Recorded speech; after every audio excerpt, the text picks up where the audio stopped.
అందరికీ నమస్కారం అండి. ఆధ్యాత్మిక వ్రతాల ఆషాఢ మాసం యొక్క విశిష్టత గురించి తెలుసుకుందాము. మన హిందూ సాంప్రదాయంలో కాల గమనానికి ఋతు మార్పులకు విశేషమైన ప్రాధాన్యత ఉంది. సూర్యుడు మిథున రాశి నుంచి కర్కాటక రాశిలోకి ప్రవేశించే పుణ్యకాలంలో ఉత్తరాయణం ముగిసి దక్షిణాయనం ప్రారంభమవుతుంది. ఈ కాలంలోనే తెలుగు నూతన సంవత్సరంలోని 4వ నెల అయిన ఆషాఢ మాసం ప్రవేశిస్తుంది.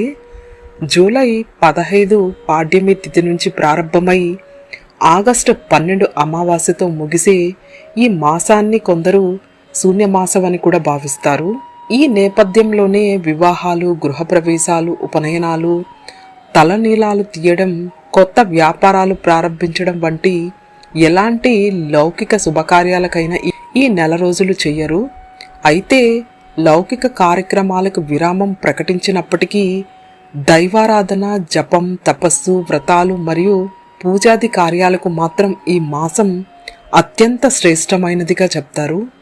ఆషాఢ మాసం దక్షిణాయన ప్రారంభాన్ని సూచించడమే కాదు, రాబోయే 4 నెలల పాటు దేవతల యోగ నిద్రలోకి వెళ్లే చాతుర్మాస వ్రతకాలాన్ని కూడా నాంది పలుకుతుంది. ఈ నెలలోనే వైష్ణవ సాంప్రదాయంలో అత్యంత పవిత్రమైన తొలి ఏకాదశి లేదా శయన ఏకాదశి వస్తుంది. ఈ పర్వదినాన శ్రీ మహావిష్ణు క్షీరసాగరంలో శేషతల్పంపై యోగ నిద్రలోకి జారుకుంటాడని విశ్వసిస్తారు. దేవతలు నిద్రావస్థకు చేరుకోవడం వల్ల ఈ సమయంలో చేసే శుభకార్యాలకు దైవ ఆశీస్సులు లభించదని నమ్ముతారు. అందుకే ఈ మాసంలో లౌకిక పరమైన వేడుకల కంటే పరమాత్మ చింతనతో కూడిన ఉపాసనలు, ఉపవాసాలు, విష్ణు సహస్రనామ పారాయణలు చేయడం వల్ల విశేషమైన పుణ్యఫలాలు లభిస్తాయని వేద పండితులు చెబుతారు. అదేవిధంగా ఆషాఢ మాసానికి కేవలం ఆధ్యాత్మిక ప్రాధాన్యతే కాదు, బలమైన ఆరోగ్య, సామాజిక కారణాలు కూడా ముడిపడి ఉంటాయి. వేసవి కాలం ముగిసి వర్షాకాలం ప్రారంభమయ్యే ఈ సంధి కాలంలో సూర్యుని గమనం వల్ల వాతావరణంలో అనేక మార్పులు చోటు చేసుకుంటూ ఉంటాయి. దీనివల్ల సూక్ష్మక్రిములు, కీటకాలు పెరిగి వ్యాధులు ప్రబలే అవకాశం ఉంటుంది.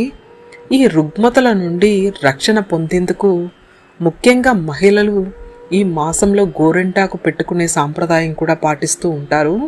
గోరింటాకులోని ఔషధ గుణాలు శరీర ఉష్ణోగ్రతను నియంత్రించి వర్షాకాలంలో వచ్చే చర్మ వ్యాధుల నుంచి రక్షణ కల్పిస్తాయని పెద్దల నమ్మకం.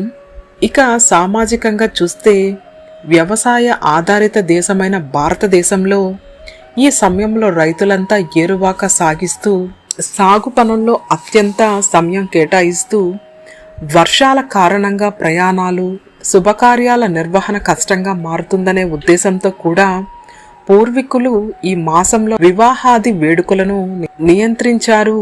అంతేకాని ఆషాఢం చెడ్డది కాదని స్పష్టమవుతుంది. ఈ మాసంలో కొన్ని కఠినమైన సాంప్రదాయిక నియమాలు కూడా ఆచరణలో ఉన్నాయి. కొత్తగా పెళ్ళైన వధువులను పుట్టింటికి తీసుకెళ్లడం, దంపతులు ఈ నెల రోజుల పాటు దూరంగా ఉంచడం, అత్త కోడళ్ళు ఎదురుపడకూడదని, ఒకే గడప దాటకూడదని నియమాలు నేటికి కొనసాగుతూ ఉంటాయి. దీని వెనక కూడా శాస్త్రీయ, వైజ్ఞానిక కోణం దాగి ఉందని పెద్దలు చెబుతారు. ఆషాఢంలో స్త్రీ గర్భం దాల్చితే సరిగ్గా 9 నెలల తర్వాత, అంటే ఎండలు తీవ్రంగా ఉండే మార్చి, ఏప్రిల్, మే నెలల్లో మధ్య కాలంలో ప్రసవం జరుగుతుంది.